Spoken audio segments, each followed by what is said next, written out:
Bom dia,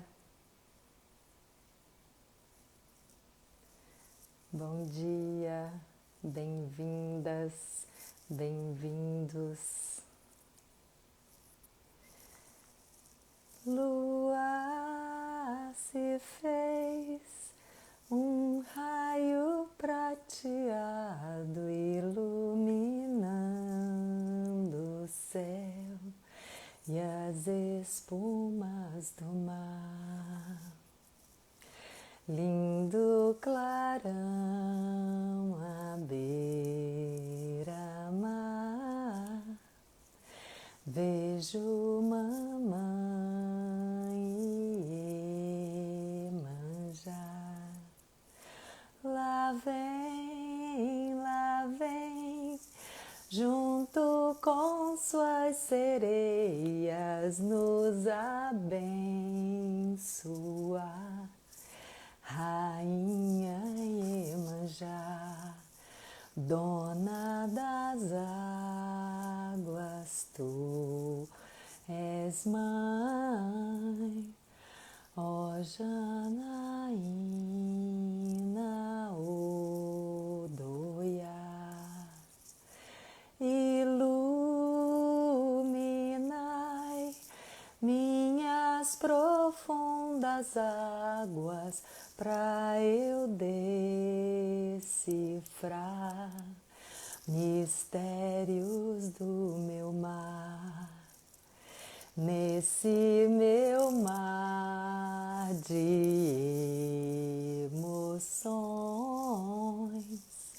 Rainha vem iluminar. Iemanjá, princípio gerador, amor fundamental, tão puro e maternal. Iemanjá, vem confortar. Ó Janaína Odoiá, Iemanjá, vem confortar. Ó Janaína Odoiá. Bom dia, amados. Deixa eu ver o que vocês estão falando aqui. Aqui o Bernardo. Tudo bom, Bernardo? Bom dia. Você falou, achei que ia ser mais cedo, acordei às 6h30. Desculpa, Bernardo. Realmente, hoje eu atrasei 1 hora. Eu avisei aqui. Mas é que eu acordei 1 hora mais tarde. Em vez de acordar às 5, acordei às 6 e estava tão gostoso. Tão bom dormir na hora de dormir, né? E, enfim, eu me permiti levantar com calma, fazer o que eu tinha que fazer com calma. Música linda, né, Pati? Bom dia. Bom dia, amadas, amados, amores. Lindo, né? Elemento hippie. Olha, elemento hippie. Meus pais foram hippies, né?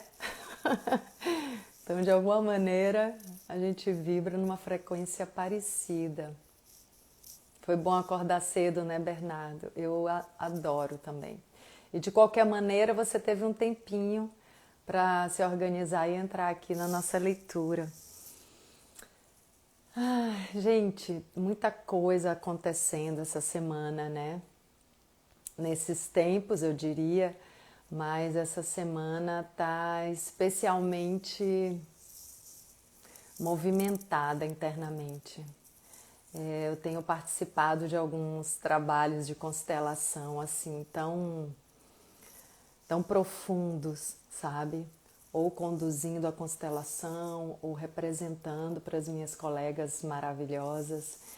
E muita coisa assim vindo à tona, né, dos nossos conteúdos sobre o que a gente tem feito na nossa própria vida e sobre como a gente escolhe onde a gente escolhe colocar o nosso poder da palavra, nosso poder da expressão da nossa alma, a nossa voz, as nossas escolhas, o que a gente planta.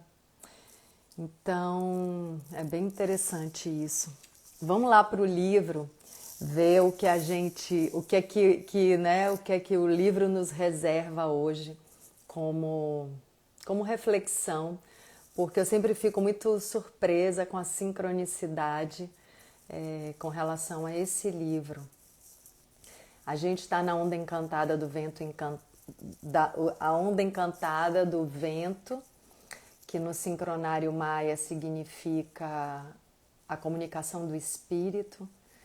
Então, para comunicar o espírito, eu sinto que a gente precisa se conectar com alguma coisa que é muito sagrada, assim, com alguma coisa que precisa vir com pureza, com limpeza, com clareza, para a gente fazer uma comunicação correta, para a gente fazer uma comunicação assertiva, verdadeira.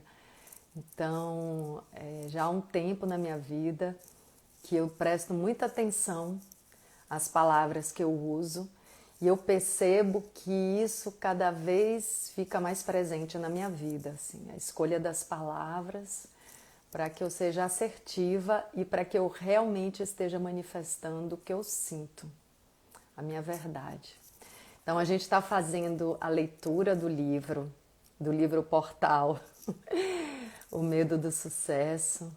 A gente começou agora nessa onda encantada do vento, dentro do sincronário maia. Hoje é o Kim Cachorro Cão, que é o poder do amor e da lealdade. Significativo isso, né? Então, a primeira pessoa a quem a gente deve amor e lealdade somos nós mesmos. A gente só pode ser amoroso e leal a qualquer outra pessoa se a gente aprende a ser amoroso e leal a nós mesmos. Isso vale para qualquer sentimento, para qualquer tipo de relação, para qualquer qualidade de relação. Mas eu estou trazendo hoje para esse aspecto do nosso ser, que é o amor e a lealdade. Primeiro eu preciso ser amorosa e leal comigo.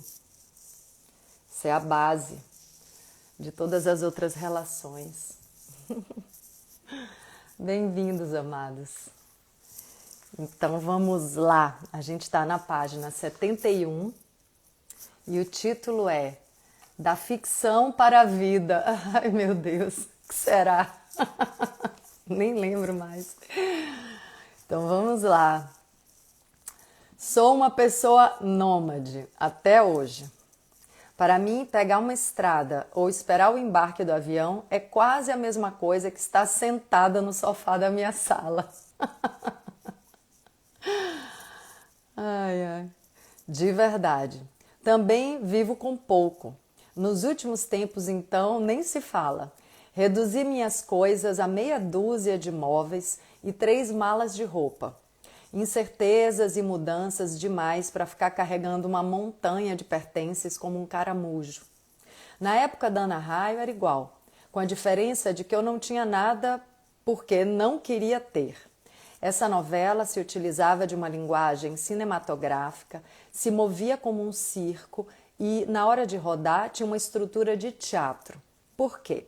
Vivíamos viajando e passávamos um bom tempo em cidades belas, mas muito pequenas, e geralmente elas não ofereciam suporte suficiente de hotéis. Em muitos lugares, moradores saíam de suas casas para nos hospedar. Às vezes, o próprio prefeito. Nos recebiam de braços abertos e realizavam verdadeiros mutirões de ajuda para tudo o que precisávamos. Então, nada mais justo e natural do que ter esses moradores encenando papéis menores e às vezes até participações de mais destaque. Eram maravilhosos, trazendo para a cena muita verdade e a energia genuína das pessoas do lugar.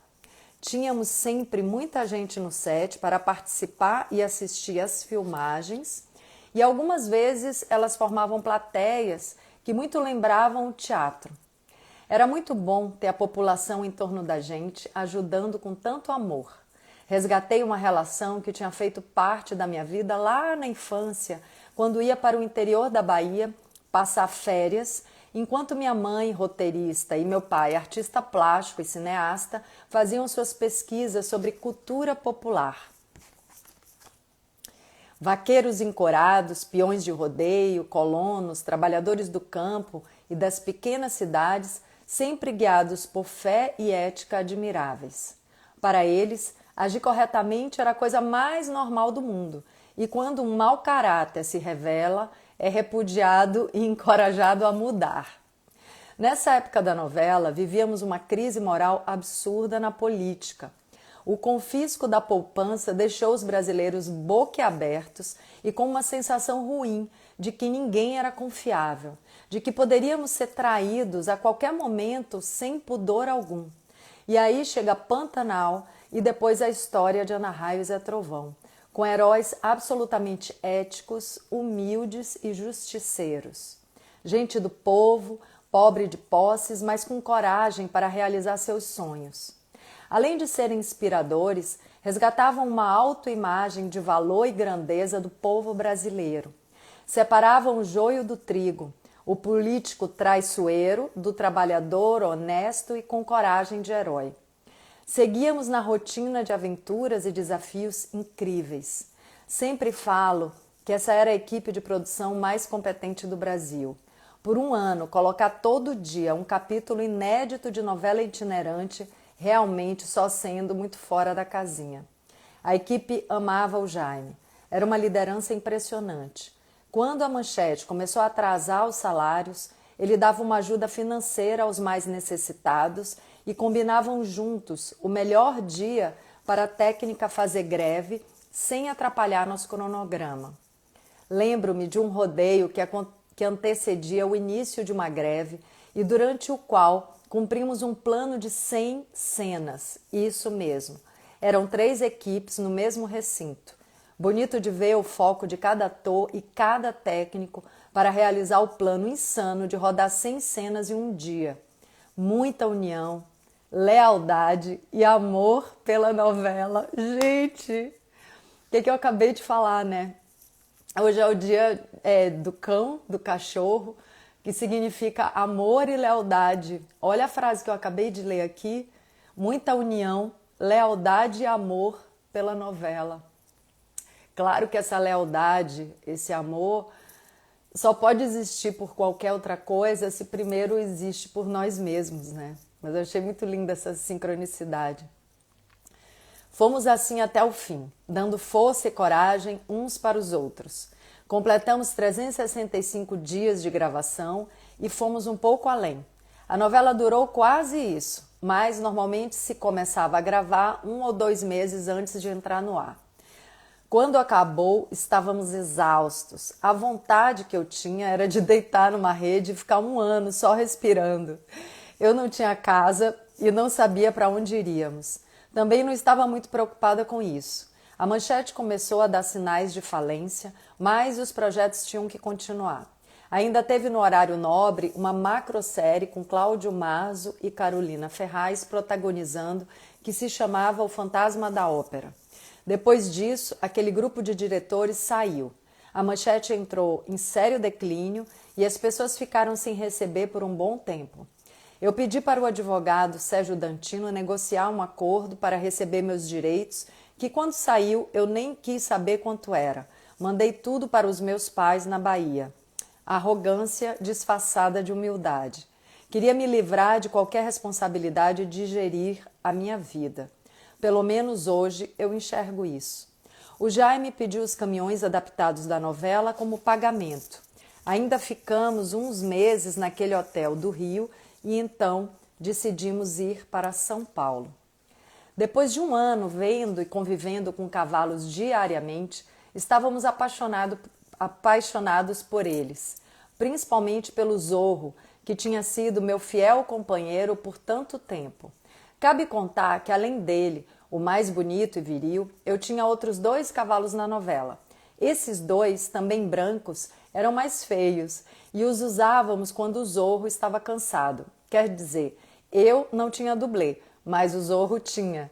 Um dos cavalos coadjuvantes era para cenas em que precisava empinar. Para quem não sabe, empinar costuma ser um defeito. Quando você puxa a rédea, dando um soquinho de leve na boca do cavalo, em vez de apenas parar, ele empina. Um cavalo bom de lida não faz isso, porque ninguém precisa empinar o cavalo no campo. Ao contrário, o cavalo precisa estar bem plantado no chão para a lida com outros animais. A gente fazia empinar só para impressionar. A égua do Almir não era égua, era cavalo. E o que todo mundo pensava que era namoro entre o cavalo raio e a égua trovoada, na verdade, era o início de uma briga feia entre os dois garanhões. A gente gravava e um pouco antes deles começarem a se machucar, apartávamos. Cometi verdadeiras loucuras em cima de cavalo. Saltei arcos de fogo, usei roupas iluminadas por mini lâmpadas que davam choquinhos e fiz dezenas de corridas de competição com o dublê do Almir. Além do meu cavalo, o Almir também tinha dublê. Parece que eu era a única que me divertia correndo risco. O dublê do Almir era igual a ele, um peão chamado Walter. Só não tinha um cabelo grande atrás, mas a equipe de maquiagem colocava uma peruca e podia fazer até plano americano que ninguém notava que não era o Almir. Para touro de rodeio, todos tinham dublê, claro. Aliás, para cada rodeio, tínhamos novos, pois alguns se machucavam. Eu adorava a hora de escolher quem ia dublar Ana Raio no touro. Tinha que ser um peão muito bom para ficar os 8 segundos exigidos para ganhar. E agora vem a piada. Tinha que usar peruca com cabelos até a cintura. A gente se divertia muito. Era o melhor, mas ia interpretar uma mulher. Foi um ano de muito aprendizado entre os peões. Gente simples e corajosa. Os campeões ganhavam carros e motos zero. A novela trouxe muita visibilidade para eles e pouco tempo depois o peão de rodeio foi profissionalizado legalmente. Voltando ao Zorro, eu estava morrendo de saudade e tinha intenção de comprar ele do Beto. Então, rumamos para Santa Catarina para fazer uma proposta. Para nossa surpresa, o Beto não quis vender. Disse que havia emprestado, mas não venderia seu garanhão. Implorei, de nada adiantou. Então, resolvemos procurar um parecido. Era um cavalo lusitano e a gente não conhecia nada de raças. Descobrimos que havia pouquíssimos lusitanos no Brasil e, em geral, eram chamados de andaluzes. Começamos a achar estranha essa confusão com os nomes. Então, são espanhóis? Como Jaime morou por 10 anos na Espanha, passando dos 8 aos 18 no colégio interno, queria me apresentar a uns amigos e, de quebra, poderíamos conhecer os tais cavalos lusitanos. Lá fomos nós passear pela Andaluzia. Conheci Madrid, conheci algumas criações de cavalos andaluzes e resolvemos descer até Málaga para então atravessar para Portugal e conhecer os cavalos portugueses que também eram andaluzes. A intenção era estudar um pouco, conhecer as diferenças e descobrir como poderíamos ter um daqueles. Estávamos dispostos a trazê-los para o Brasil, já que aqui tinha tão poucos. O que aconteceu foi que na Espanha os criadores nos trataram como turistas e compradores que não entendiam nada. Eles estavam certos, mas queríamos entender, fazer amizade com alguém que pudesse nos ensinar. Foi o que encontramos em Portugal. Estávamos numa quinta com um senhor que sempre recebia os 2 únicos brasileiros que iam lá comprar, quando 2 criadores pequenos nos reconheceram das novelas, foram com a nossa cara e resolveram nos iniciar no mundo dos cavalos lusitanos. Era o Vasco Freire e o Alfredo Batista Coelho, um criador de codorna e um cientista genético. Para encurtar, os 2 fizeram suas criações bem quietinhos, estudando as linhagens mais puras, sua morfologia e sua genética, e estavam procurando pessoas de confiança e de fora da panelinha para ensinarem tudo o que haviam descoberto. Por que trabalharam na surdina? Porque descobriram como escolher um cavalo realmente bom pela observação e pelo estudo dos cavalos de tourada. Esses cavalos e éguas muito bons estavam em criações tradicionais, havia várias gerações, sem mistura na linhagem. Como eram de ferros conhecidos, quer dizer, de criações conhecidas, os proprietários poderiam pedir muito dinheiro se percebessem que aqueles dois criadores estavam levando os melhores animais do pasto. Os próprios donos não conheciam muito bem seus cavalos porque haviam herdado a criação. Eram muitos animais soltos. O dono pediria um valor X se achasse que era um cavalo de média qualidade ou um preço 10x se desconfiasse de que você enxergou um bom animal que ele ainda não tinha visto bem. Era preciso cavalos de linhagens puras para poder se trabalhar geneticamente. Um cavalo ou égua que você não sabe a procedência, quem foram os pais e seus avós, vai ser sempre uma surpresa como reprodutor ou reprodutora. A cria pode puxar a um tio ou uma tia com características que você não quer na sua criação. Em Portugal, existiam duas linhagens puras para se trabalhar: a criação da família Veiga e a criação da família Andrade. Os Veigas selecionavam seus animais pela leveza e agilidade, e os Andrades os selecionavam pela força e temperamento frio.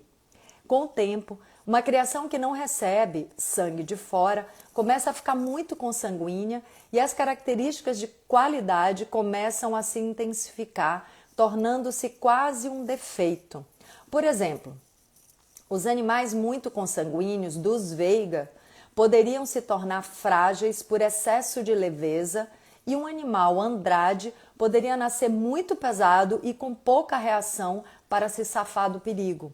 Então, o Vasco e o Alfredo sacaram que, se você cruzasse um animal da família Veiga com outro da família Andrade, teria uma enorme explosão de qualidades, com genes novos e sem risco algum de puxar um parente com pouca aptidão, porque essas criações estavam, havia anos, selecionando só bons animais.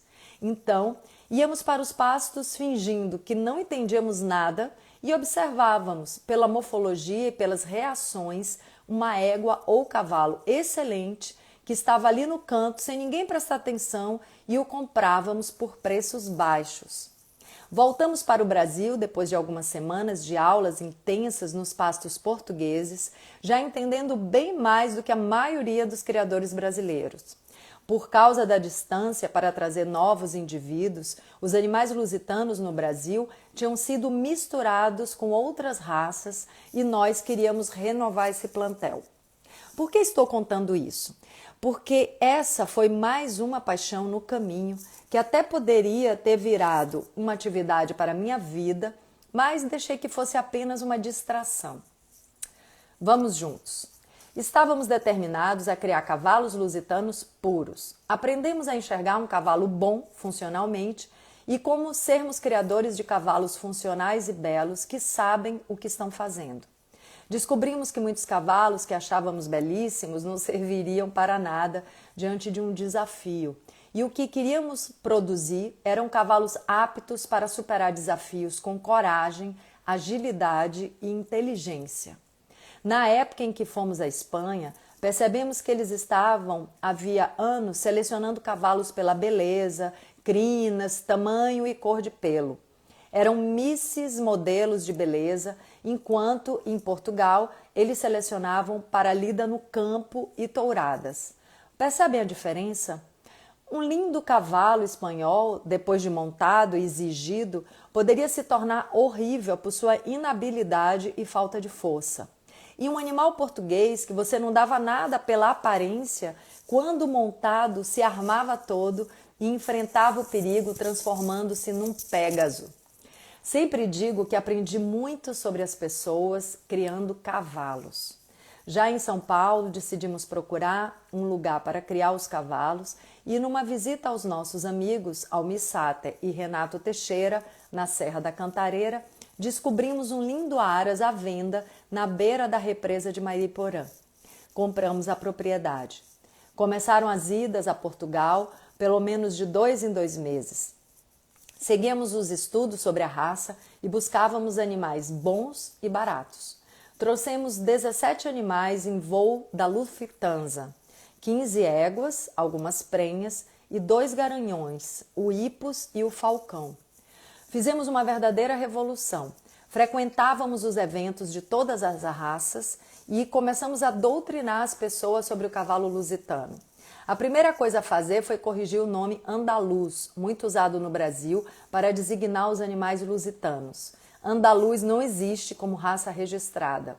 Ou é lusitano ou é puro sangue espanhol. E no Brasil todos eram portugueses. Então, começamos a escrever matérias para as revistas especializadas e, de cara, uma capa comigo e um cavalo lusitano, chamado assim corretamente pela primeira vez.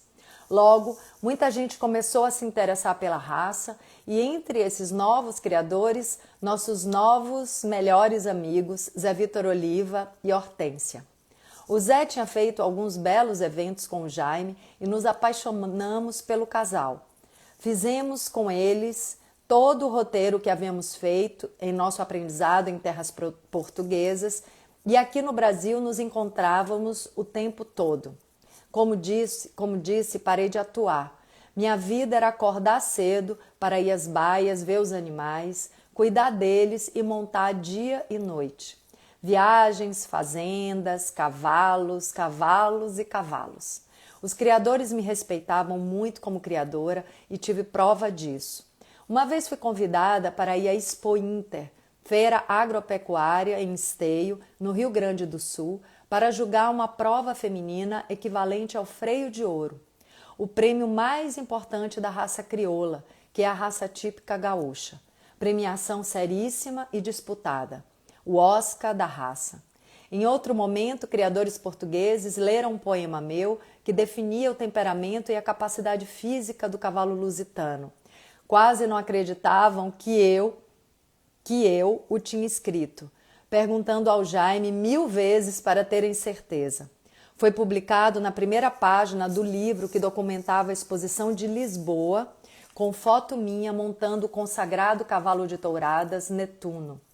Quer dizer, em ambiente dominantemente masculino, uma atriz de 26 anos era reverenciada como conhecedora de montaria e da raça lusitana.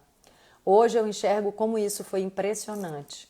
O Jaime dirigia comerciais e eu era esposa e criadora. Nesse primeiro ano, depois da novela, um produtor de teatro me chamou para fazer uma peça em que eu aproveitaria bem minha imagem como Ana Raio. Recusei com a desculpa de estar cansada. Na verdade, estava com medo. Encarar o teatro paulista, depois de tanta exposição, me atraía bem menos do que ficar em casa olhando e curtindo meus cavalos. Mesmo assim, alguns jornalistas insistiam em me manter em evidência. A revista Elle fez matéria e capa lindíssima no Aras e a revista Caras, que estava chegando ao Brasil, me chamou para participar da edição de lançamento. Eu, Pelé e uns poucos estampados estampamos essa Caras número 0. Foram muitas páginas de fotos deslumbrantes no Aras, cercada por cavalos. Nada contra uma pausa, muito pelo contrário.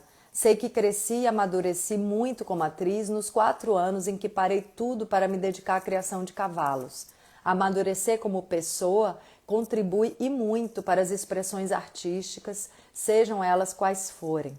Se você tem mais vivência, naturalmente terá um maior repertório de experiências e percepções sobre si e sobre o mundo. Mas hoje enxergo que a vida é cíclica, se manifesta em ondas, e a grande sabedoria é aproveitar e surfar cada onda com todas as suas possibilidades, porque tem um momento em que essa onda se eleva e você pode surfar na crista e o momento em que ela te traz para baixo. Se você souber aproveitar a força e permanecer no alto, estará tranquilo para descer e deslizar no raso enquanto espera a próxima subida. Eu ainda tinha muito que surfar na crista da onda, mas me faltou a coragem para ter tudo. A família, o amor e o sucesso. Eu me idealizei tanto que em algum lugar dentro de mim achava que não merecia tudo de uma vez. O tempo foi passando e a Carolina, que vivia dizendo: Ingra, nosso trabalho é tudo que temos nessa vida, me alertou que Bia Lessa estava fazendo testes para uma nova peça. Resolvi falar com a Bia, provavelmente para, no futuro, não me sentir tão mal comigo. A Bia me recebeu super bem e me aprovou para esse projeto que seria financiado pelo SESC. Cheguei a levar a carteira de trabalho que foi assinada e na véspera de começar os ensaios, o medo veio com tudo e mais uma vez eu inventei uma desculpa para não participar. Sinceramente, eu nem me lembro qual foi a desculpa do momento. É claro que o medo não foi consciente e que eu não disse mentira alguma para a Bia. Inventar desculpa quer dizer pegar qualquer motivo bobo de necessidade de viagem ou outra coisa assim para explicar que não vou ter tempo. Claro que Bia Lessa ficou muito chateada e eu, em vez de enxergar que ela tinha razão, fiquei mais chateada ainda. Ela não me conhece, sou a pessoa mais profissional do mundo. Bem, nem vou dizer mais nada. Só sei que essa peça poderia ter sido uma ótima entrada nos palcos paulistas, mas, em vez disso, fui me escondendo cada vez mais no meu casulo.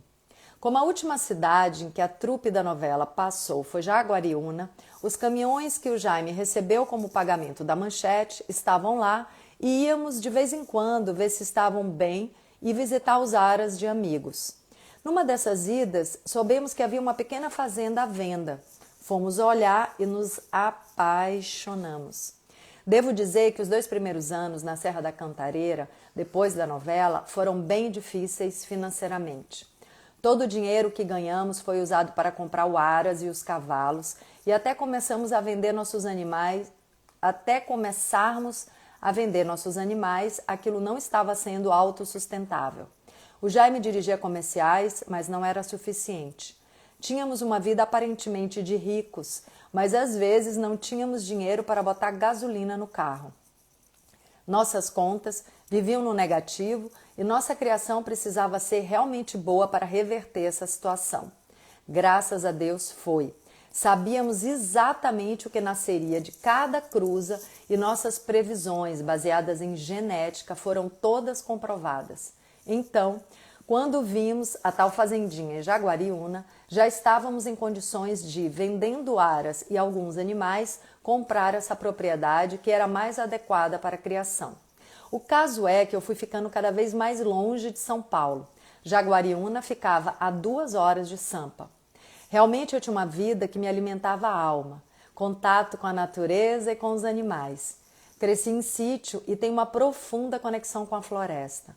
Nas poucas vezes em que fiquei muito tempo sem esse contato, adoeci emocionalmente. Mas, mesmo com esse prazer intenso no ambiente do campo, sinto uma inquietude e necessidade de me expressar para o mundo que não me deixa virar ermitã.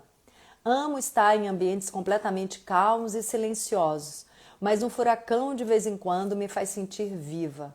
Me estimula a crescer e melhorar, me desafiando e expandindo minha capacidade. Definitivamente eu não estava feliz. E como podia estar? Sendo uma jovem atriz cheia de possibilidades e com medo de encarar todas elas. Lembro de uma viagem à Espanha em que todos os lugares incríveis que visitávamos me pareciam monótonos e enfadonhos. Nunca vou me esquecer como achava todos os encontros chatos e me sentia completamente ausente, pois estava infeliz na minha própria pele. Sinto pena de mim quando lembro dessa viagem, o quanto eu desperdicei de energia pela rebeldia que deixei me dominar. Rebeldia e falta de humildade para perceber com gratidão uma vida que se apresentava trazendo inúmeras possibilidades para me fazer feliz. Que desperdício não aproveitar cada segundo de conversas interessantíssimas com pessoas que eu estava vendo pela primeira vez.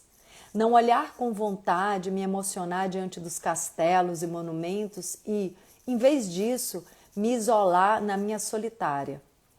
Que desperdício não ter sido feliz com tudo o que tinha naquele momento. É triste ter 26 anos e enxergar o mundo em preto e branco. Não aceitar de braços abertos o que a vida nos oferta, seja um copo d'água ou uma oportunidade de ouro. A atitude interna é a mesma e está presente ou não quando recebemos qualquer coisa. Mesmo quem tem uma vida modesta tem paisagens humanas e naturais para se deslumbrar ou o próprio amor para vivenciar e expandir. E eu não enxergava a abundância em minha vida. Claro que essa infelicidade e o desperdício de momentos únicos tinham um propósito no meu amadurecimento. Mas olhar para essa fase e perceber como hoje desfruto da vida me traz consciência e gratidão. Já havia um tempo em que nossos amigos se manifestavam achando um absurdo eu não estar trabalhando como atriz. Eram todos fãs do meu trabalho e me comparavam a atrizes incomparáveis, como Fernanda Montenegro. Deviam estar percebendo que minha insegurança era tanta que eu precisava de elogios desproporcionais para me convencer de que era minimamente capaz. Foi então que o Zé Vitor Oliva e o Eduardo Fischer, publicitário que também havia se tornado criador de Lusitano, contrataram Jaime para dirigir um grande evento para a BMW e disseram: "Mas queremos a Ingra atuando." Não tinha como eu fugir dessa, e os preparativos começaram. O Jaime contratou um grupo de teatro para fazer uma grande performance e eu estaria nela. Começou dentro de mim uma grande batalha para vencer o medo de me firmar na confiança de que eu faria o meu melhor. Essa seria a minha grande chance e me agarrei a ela com unhas e dentes. Não tive muitos ensaios e, na verdade, o grande trabalho a ser feito era acreditar em mim mesma. Minha participação consistia em entrar suspensa por um balanço que deslizava no teto para o centro do salão e então, vestida com asas, eu declamaria um poema. Foi impressionante. Eu podia sentir que jorrava luz de dentro de mim enquanto falava. Digo com humildade, porque qualquer um é capaz de fazer isso. Basta acreditar na força de sua energia e deixar que ela se manifeste, irradiando em suas palavras e gestos. É o que eu chamo de carisma. Depois desse evento, foi como se tivesse aberto a caixa de Pandora. A fazenda, com seus encantos, deixou de ser suficiente. Aliás, nunca foi. O que me prendia ali era o medo, que naquela experiência eu consegui superar. Então, começou um grande desejo de novos trabalhos e novos desafios. Comecei a pensar nisso diariamente e às vezes comentava com Jaime. Algum tempo depois, o chamaram para dirigir uma novela para Bandeirantes e ele me convidou para participar. Eu não quis. Achava que deveria trabalhar com outros diretores, que trabalhar só com Jaime me limitaria como atriz. Bem, hoje acho isso bem relativo. Claro que trabalhar com pessoas diferentes é extremamente benéfico, mas isso não garante evolução como atriz. Atuar é um mergulho individual que se manifesta coletivamente. Se o projeto muda, as pessoas mudam e muda tudo. Gente, tocou aqui meu interfone, tá? Peraí, só um segundo.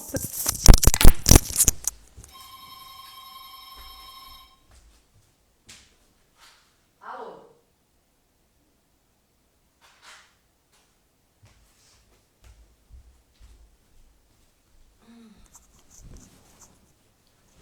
Meu Deus. Meu Deus. Pronto. Resolvido. Senhor do céu.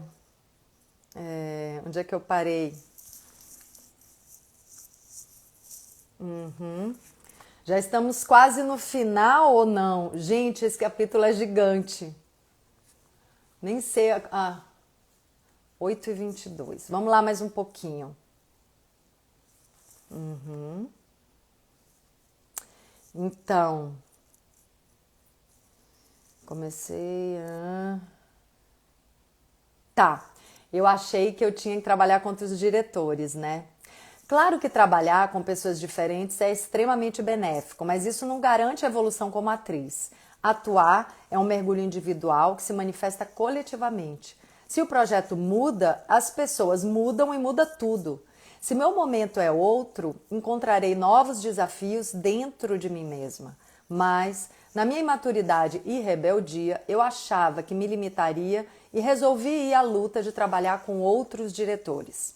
Soube que estavam selecionando para o remake de um grande sucesso do cinema brasileiro, O Cangaceiro, lançado pela primeira vez em 1953 por Lima Barreto e premiado em Cannes. O Aníbal Massaíni estava produzindo e já tinha um casal escalado, Paulo Gorgulho e Luísa Tomé. Então, o Aníbal contratou a preparadora de elenco, Fátima Toledo, e ela aceitou na condição de poder escolher o segundo casal.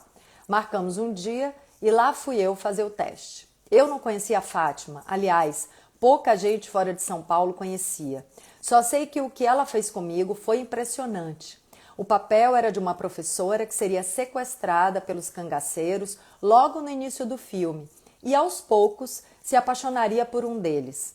Em boa parte do filme eu estaria apavorada com a possibilidade de morrer a qualquer momento.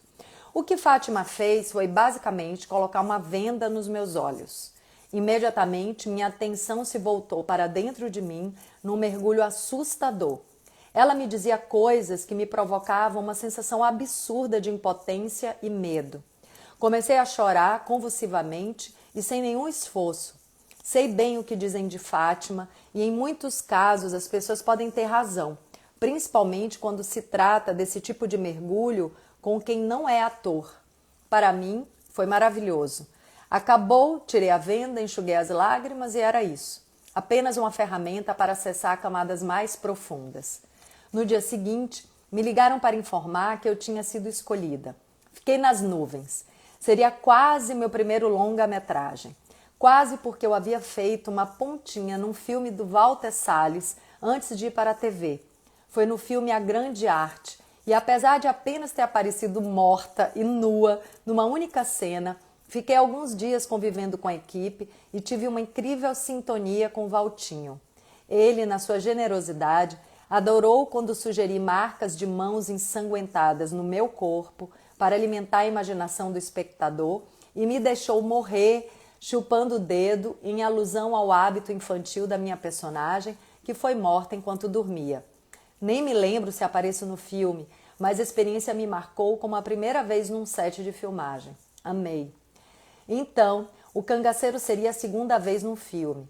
O filme não foi bem, mas me abriu muitas portas quando foi lançado e me aproximou de Alfredo Bertini, que articulou e viabilizou a filmagem em Pernambuco.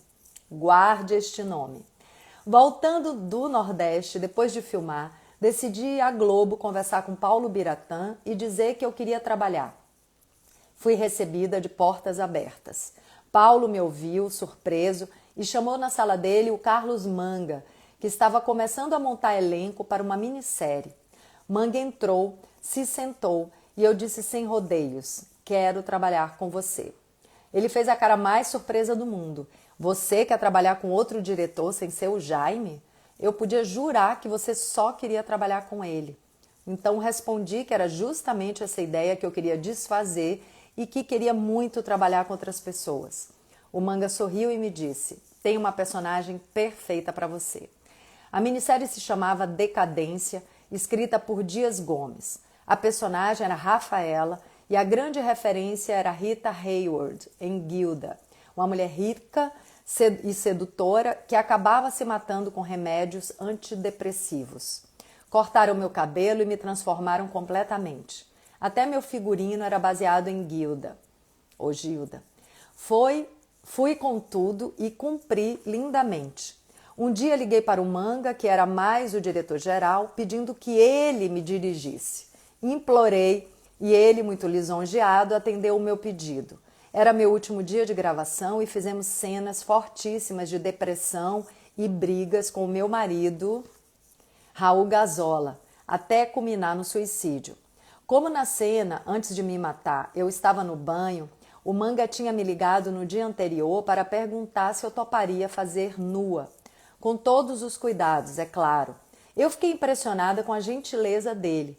O Carlos Manga me ligando para me consultar se eu aceitava fazer a cena sem roupa foi de uma elegância incrível. Só pela consideração já aceitei na hora. Então, ele criou uma coreografia minha com a câmera que eu passeava nua pelo quarto e sempre tinha um objeto escondendo o que não podia ser mostrado. Arrasamos juntos como um lindo padedê. Fiquei curiosa, será que essa cena tá na internet, em algum lugar? Essa cena deu o que falar. Eu lembro, mas eu gostaria de rever. Rendeu até matéria no Fantástico, porque eu não tenho celulite e essa era a grande preocupação das mulheres naquele momento. Isso me irritou um pouco. Elogios ao meu trabalho em jornais e eu fazendo matéria com enorme audiência sobre o meu corpo. Eu morria na metade da minissérie, mas a imprensa noticiou tanto o meu trabalho que parecia que eu ainda estava no ar. Nesse momento eu tinha tudo. Era casada com um homem que eu amava, tinha a criação de cavalos que me dava tanto prazer e estava fazendo sucesso com um trabalho no qual fui dirigida por outros diretores como eu queria. Mas o que foi que aconteceu? Eu segui nesse caminho tranquila e grata ao universo? Não. Comecei a inventar defeitos da minha relação. Apesar de esse livro ter seu foco no meu sucesso profissional, preciso citar a relação pessoal porque realmente acho que isso faz parte do contexto de alguém que quer dar certo na vida. Hoje percebo que naquele momento comecei a sentir um grande medo de ser abandonada. Havia um baile de ilusões dançando dentro de mim.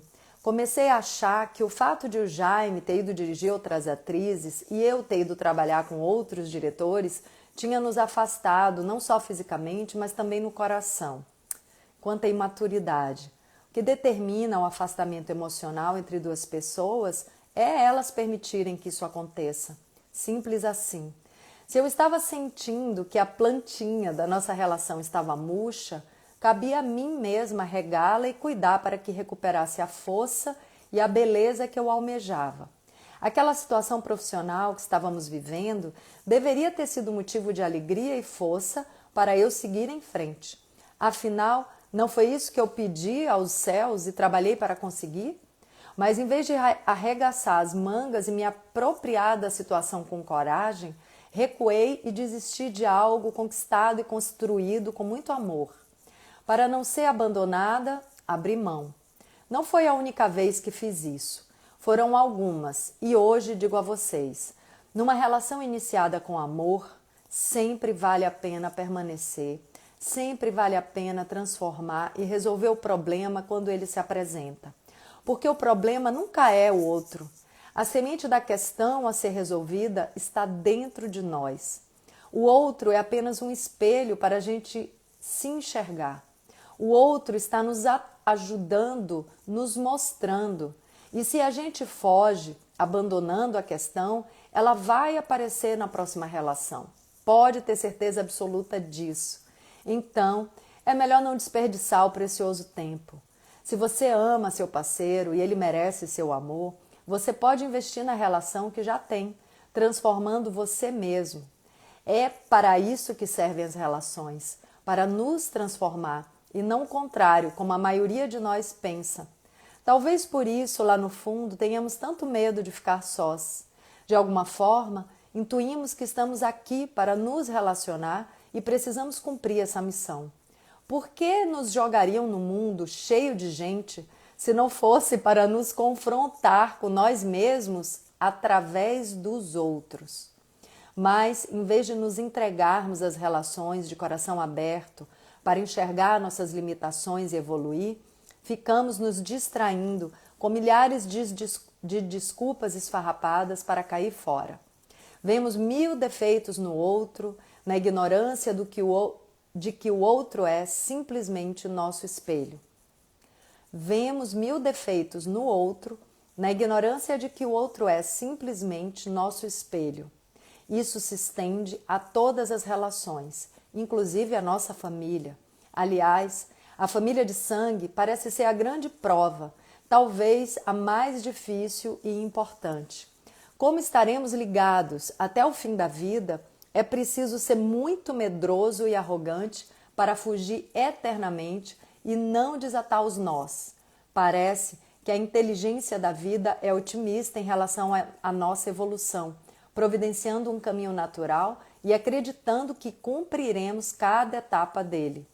Primeiro, a lição com a nossa família de origem, a base da escola, ensinamentos mais urgentes e desafiadores para cada um. Depois a evolução vai se completando nas diversas relações que surgem à medida que resolvemos a conta que nos foi dada a resolver. Se você não resolve a conta corretamente, ela cai de novo na próxima prova.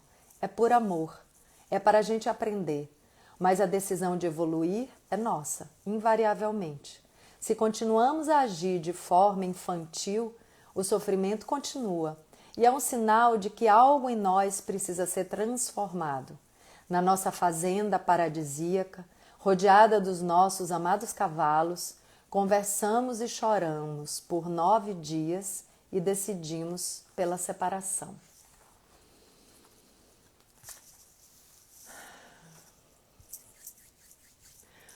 Oi, Edu Vitali, saudade. Ai, gente, fechar os olhos um pouquinho. Respirar. Respirar a vida.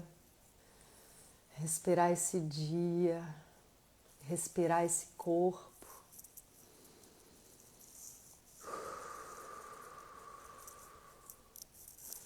Nos conectar com o dom da vida, com o dom da respiração, com o dom da saúde, com o dom da divina conexão com todos os seres. Estamos vivos. Isso não é pouco. Estamos vivos.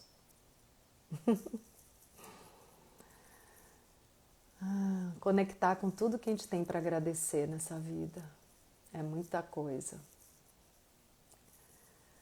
Ao nascer, a gente ganha um presente. O dom da luz. O dom da existência. O dom da ação e das escolhas. Então, eu sinto em dizer que esse livro... Tomás está dizendo, agora eu quero saber o resto da história. Gente, essa história ainda tem aqui muita água para rolar, hein? Eu recomendo a gente ficar junto. Enfim, hoje veio muito forte para mim, desde a hora que eu acordei, né? Essa questão do dom da escolha. O dom da escolha, o que a gente faz com o nosso poder de escolha. O que é que a gente faz com isso? O poder da escolha das palavras, das ações, das atitudes, tudo que a gente escolhe plantar na vida. E acho que a melhor maneira de olhar para isso é começar olhando para tudo que a gente tem colhido nesse momento da nossa vida, tudo que a gente colhe no caminho. Né? Como é que estão as minhas relações nesse momento? Como é que eu me sinto internamente? Qual é a minha paisagem interna? Se eu me sinto em paz, se eu me sinto em estado de alegria, de poder realmente ter gratidão pela minha vida, ou se eu me sinto em guerra, se eu me sinto, sei lá, em solidão, ou em algum estado enfraquecedor, negativo. Como é que está a minha vida? Como é que está a minha realidade, que é o meu mundo interno, né? A minha aparência é só aparência. A gente já tem falado sobre isso. A verdade, a realidade é o meu mundo interno. Eu falo muito disso nesse livro aqui, ó, que a gente está fazendo a leitura todo domingo às 17 horas, A Natureza Oculta e Iluminada. Então, se eu sou, se eu moro numa casinha, se eu vivo na simplicidade, mas tenho o coração em paz, eu sou uma pessoa que vive na riqueza do bem-estar, na riqueza da paz, do estado de graça, do estado de união com tudo lá fora, né? Lá fora, entre aspas. E se eu sou uma pessoa que, né, que tem poder nesse sentido mais equivocado, né, da nossa sociedade, se eu sou uma pessoa que tem poder, que tem dinheiro, né, que tem possibilidade de manipular as coisas lá fora, mas se internamente eu tô fragmentado, né, eu não tenho um sentido maior para a vida, eu sou uma pessoa bem pobre. Tem até uma frase que fala, né, é tão pobre que só tem dinheiro. Eu diria também, é tão pobre que só consegue manipular os outros e não consegue se alinhar para viver em conexão harmônica com todo mundo. Então, hoje eu vejo que essa possibilidade de viver em harmonia, em união, em conexão com os outros seres, com as outras pessoas e consigo mesmo, principalmente, é o grande poder, é a grande força da vida, né? Que é poder fluir mesmo, assim, na tranquilidade de estar num estado de paz. Givanilma, devemos ser ricos de coisas que o dinheiro não compra. E eu até sinto em falar gratidão, Tula-se, por sua companhia aqui. Gratidão, Ingra, alma, é a nossa maior riqueza e é tão simples, exatamente. Sabe que ontem eu até estava participando de um grupo de estudo, com o meu grupo de Reconectar Encantadores da Natureza, que é um grupo de estudo de ecologia profunda, e a gente está lendo o livro do Leonardo Boff, e ontem a gente estava falando sobre isso, né? Alguém falou assim, todos os animais são o que são, e o ser humano precisa trabalhar para ser o que é. Precisa, né, ralar muito para conseguir chegar nesse lugar de ser o que é. E aí a gente ficou refletindo sobre isso. E por que a gente tem que trabalhar para ser o que é, enquanto todos os outros seres já são o que são, né? A árvore é o que é, o passarinho, né, faz o papel dele, todos estão fazendo o seu papel. Porque o ser humano ganhou a possibilidade, né? Que é justamente isso que eu estou falando, que é o poder de criação, de cocriação. Então a gente tem o poder de criar ilusões e a gente criou essa ilusão terrível de separação. Nós estamos mergulhados na ilusão da separação, da separatividade, na ilusão da guerra, na ilusão da escassez.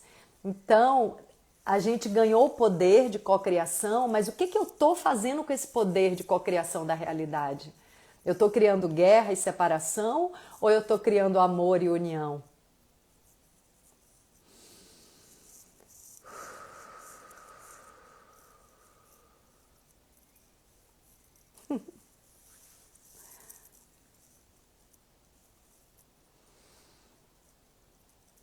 Essa é a pergunta. Vamos ver aqui as perguntas. A Joyce fala, acho que eu tenho que clicar, né? Sempre. Linda história. Obrigada, Joyce. A gente pode sempre olhar para as nossas histórias e ressignificar, porque nada aconteceu por acaso. Jaime e o livro? Não entendi, Joyce. Não entendi essa pergunta. Tem mais uma coisa aqui. Deixa eu ver, peraí. Aqui.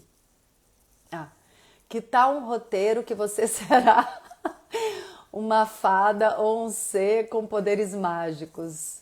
Bela, a fadingra. Ai, gente. Bernardo falou.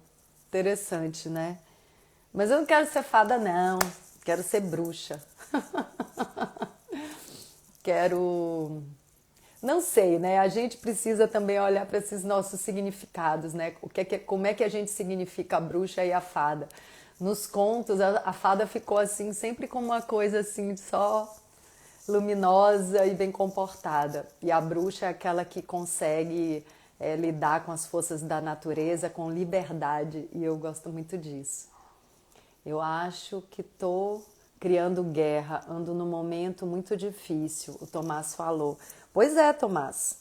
E então, esse poder está nas suas mãos, é o poder da escolha. Gente, olhar para a nossa vida, olhar para a nossa volta e olhar para o nosso mundo interno, como a gente se sente no mundo, como a gente se sente dentro da gente, é o retrato da verdade. Só isso. Quando a gente começa a olhar para essa simplicidade da verdade, que é o que a Tula comentou ali, né? Que a riqueza da alma, né? Que a alma é a coisa mais valiosa. E o nosso corpo também é uma manifestação da nossa alma, então eu não estou aqui excluindo a importância do corpo. Não existe essa separatividade que a gente criou, né, do corpo e da alma. É tudo uma coisa só, é o mundo da energia, o mundo espiritual se manifestando na matéria. O nosso corpo é a expressão do nosso espírito. É como o nosso espírito se materializa através do nosso corpo. Então, aqui está tudo junto, né? Então, o que a gente faz com os nossos pensamentos, com os nossos sentimentos e as nossas ações? É assim que a gente planta o nosso jardim, que é a nossa própria vida, né? Se a gente está plantando flores ou espinho, está na nossa mão. A gente pode mudar a hora que a gente quiser. Direto da ilha de Taparica, o Garrido. Ai, que delícia! Aí o Bernardo, essa da fada foi porque lembrei um comentário seu em outra live. Sua voz transmite paz, Girassol falou. É uma voz de niná, né? Muito bom, gente. Gratidão por esse encontro. O Paulo falou, bom dia, amor, Petrópolis, Rio. Que legal que você está em Petrópolis. Provavelmente em dezembro eu vou estar indo para o Rio. Qual o tema do terceiro livro? A Givanilma tá perguntando. Eu sinto no terceiro livro, Ingra, um fim de semana abençoado para você. Gratidão, Noveleiros Real, obrigada.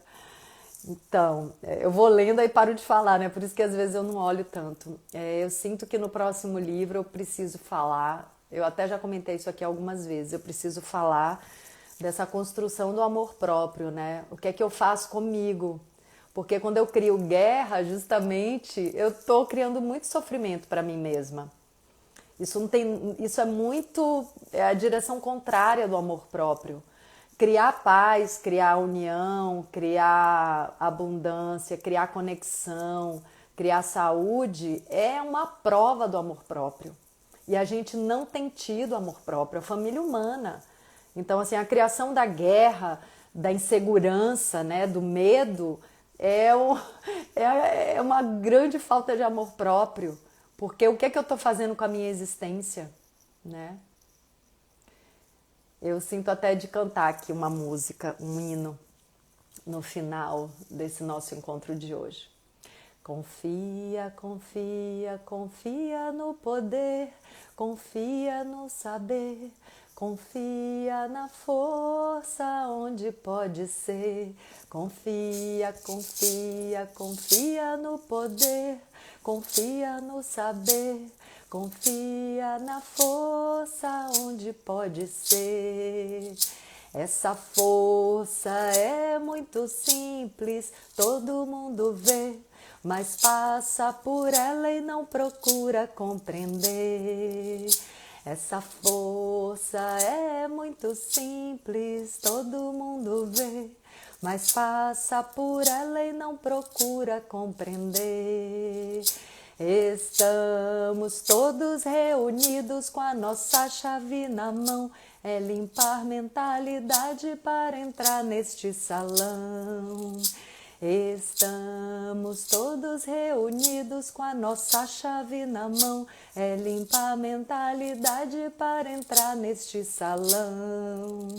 Este é o salão dourado do nosso Pai verdadeiro. Todos nós somos filhos, todos nós somos herdeiros.